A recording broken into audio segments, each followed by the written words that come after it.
de divorcio en los que los padres no se pongan de acuerdo, el juez tendrá que dar la custodia compartida. Y otro tema afecta a las adopciones. Los padres estarán obligados a decir a los niños adoptados, cuando se considere que tienen la madurez necesaria, que lo son. Joaquim de Miguel Sagnier, buenas noches. Hola, buenas noches. Joaquim de Miguel Sagnier es abogado especialista en Derecho de Familia, miembro de la Asociación Catalana de Abogados de Familia y uno de los redactores del borrador de esta ley. Acláreme bien esto, ¿en qué caso se daría la custodia compartida? Bueno, lo que establece la ley catalana es que ahora será la norma, es decir, la ley dice preferentemente será compartida. La excepción será que la custodia se dé a uno de los dos padres. Es decir, al revés que hasta ahora. La primera opción sería siempre la custodia compartida. Sí, establece como forma preferente de conceder la custodia. Lo que pasa es que luego la ley abre una puerta al juez y le dice, deberá usted en cualquier caso estudiar asunto por asunto, y saber si los padres han ejercido esa custodia compartida mientras vivían juntos, si las responsabilidades parentales han estado compartidas o no, y evidentemente le deja siempre la opción de no darlas, ¿no? Pero hasta ahora, si no era de mutuo acuerdo, era muy difícil que un juez diera una custodia compartida en un proceso contencioso. Decía yo que era una iniciativa pionera en España. ¿Había cierta demanda para que se reformara el Código Civil en este sentido? Sí, la verdad es que sí, porque lo que sí nos encontramos es cada vez con más padres responsables, más padres que durante el matrimonio comparten al 50% las labores de cuidado de los hijos con su pareja. Y sin embargo había una inercia por la forma en que se ha aplicado siempre la ley de divorcio. No olvidemos que hasta hace relativamente poco tiempo había una norma del Código Civil que decía que los hijos menores de 7 años irán con la madre.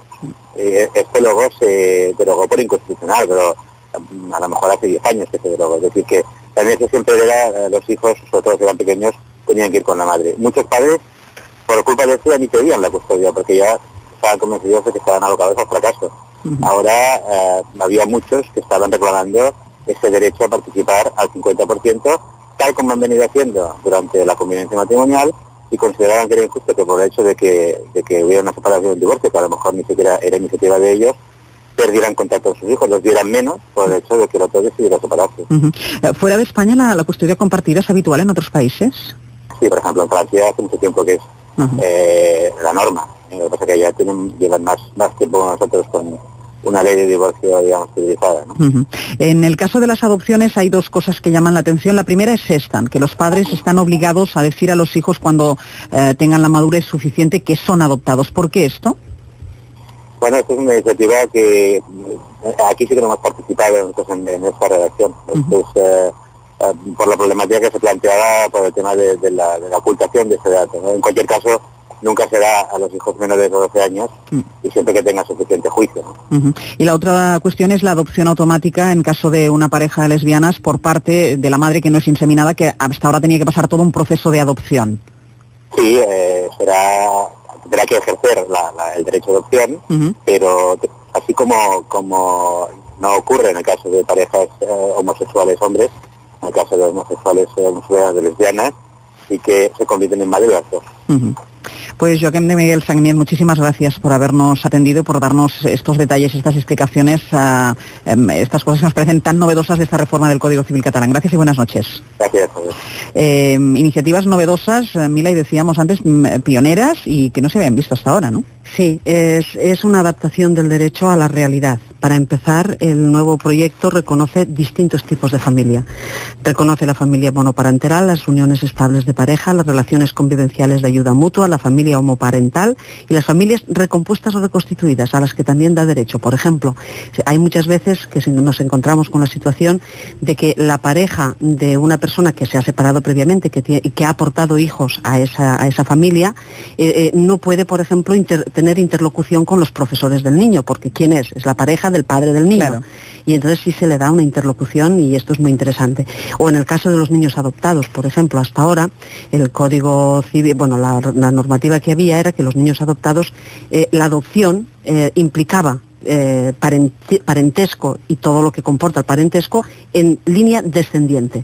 Y a partir de ahora también tendrá todas las consecuencias en la línea ascendente y en línea colateral también, los tíos, primos, abuelos, etcétera. Y respecto de la familia, yo creo que lo más novedoso, y esto es lo que quizá ha despertado más polémica, pero creo que vale la pena discutirlo y que en el resto de España también es interesante que se conozca, es que intenta romper por la vía de la regulación unos automatismos que hasta ahora de alguna manera hacían o podían en algunos casos apartar injustamente a los hombres de la compañía, el cuidado y la responsabilidad de los niños. No olvidemos que la normativa que se hizo en España se hizo muy pocos años después de que todavía fuera delito y pudieran ir a la cárcel las mujeres cuando entraban en adulterio, y por lo tanto se hizo una normativa que protegía mucho a las mujeres, entre otras cosas porque la estructura familiar económica española se correspondía con la familia tradicional en la que el hombre trabaja, trae los ingresos, la mujer se queda en casa y aporta su esfuerzo en el cuidado del hogar. Y entonces cuando se producía una separación, normalmente la mujer era la parte débil. Y la legislación era muy protectora, precisamente por esa realidad social, y me parece muy bien que fuera así. Pero ahora la situación ha cambiado muchísimo. Primero, los padres se implican muchísimo desde el nacimiento ya a los niños, en el cuidado y educación de los niños, y es injusto que si hay una separación, los padres puedan quedar separados. De alguna manera, los automatismos y la aplicación de la ley anterior hacía que cuando había una separación, se le entregaba a la mujer prácticamente todo lo que podía ser común de la pareja. Es decir, se entregaba la vivienda, la custodia de los niños y además al marido se le obligaba a pagar una pensión. Todo esto ha provocado situaciones realmente injustas para algunos hombres. Para otros no, otros estaba muy bien, pero para algunos hombres esto era injusto. Entonces, el nuevo proyecto de ley lo que parte de la idea de que las parejas son mucho más iguales e igualitarias ahora mismo. La mayoría de las familias o de las parejas jóvenes trabajan los dos. La mayoría compran la vivienda a nombre de los dos, porque las mujeres ya no se dejan hacer lo que hacían antes, que el hombre ponía la vivienda a su nombre. Y la mayoría de las veces también los niños son educados desde el principio y los padres se implican desde el principio. Entonces lo que hace la ley es favorecer que siempre que sea posible el niño quede con esa estructura todavía, que los dos se impliquen, y de hecho la ley favorece mucho que el padre se implique después de la separación. Emilio. Sí, como dice Milagros, esto es consecuencia de la enorme transformación que ha vivido la sociedad española, entre otras cosas en el ámbito familiar en los últimos 20 o 30 años, ¿no? Y es reflejo de ese cambio extraordinario que, como también decía muy bien Milagros, pues hasta ahora estaba regulado por una visión tradicional de lo que había sido la familia española tradicional, en la que la mujer pues no trabajaba y el hombre era el que trabajaba, y entonces pues la mujer se quedaba con la casa, se quedaba con los hijos y además tenía derecho a una pensión, y eso daba en ocasiones, no siempre, lugar a una situación injusta, ¿no? Y lo que hace esta nueva legislación catalana sobre el derecho de familia pues es adecuar la realidad jurídica a la realidad social. A mí en términos generales me parece muy correcta y muy adecuada, porque la ley tiene que siempre adaptarse y ajustarse a la realidad social, no debe de ir a remolque de ella, ¿no?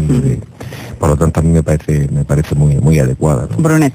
Sí, yo por lo que he leído sobre la cuestión parece que a lo que atiende es al principio de que cuando se rompe un matrimonio no hay por qué romper una familia, ¿no?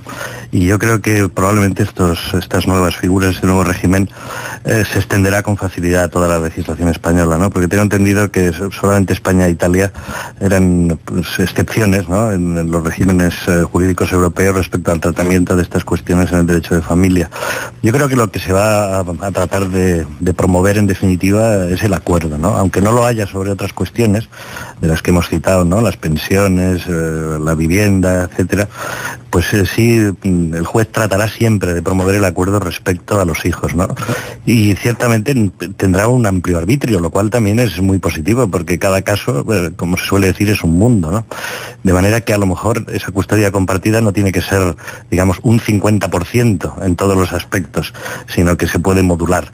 De manera que yo creo que está, por así decir, en el sentido en el que avanzan los tiempos, y por tanto por eso decía que probablemente se incorporará a la legislación española con relativa facilidad. Suso. Bueno, las diversas reformas de las que se está hablando, me parece que todas ellas van en el sentido de humanizar las leyes. En el caso de la ley de divorcio, creo que casi todo el mundo conoce algún caso en que realmente, muchas veces, es muy frecuente o bastante frecuente a veces en que el padre se ve en situaciones muy difíciles en caso de divorcio, ¿no? Queda muy mal parado.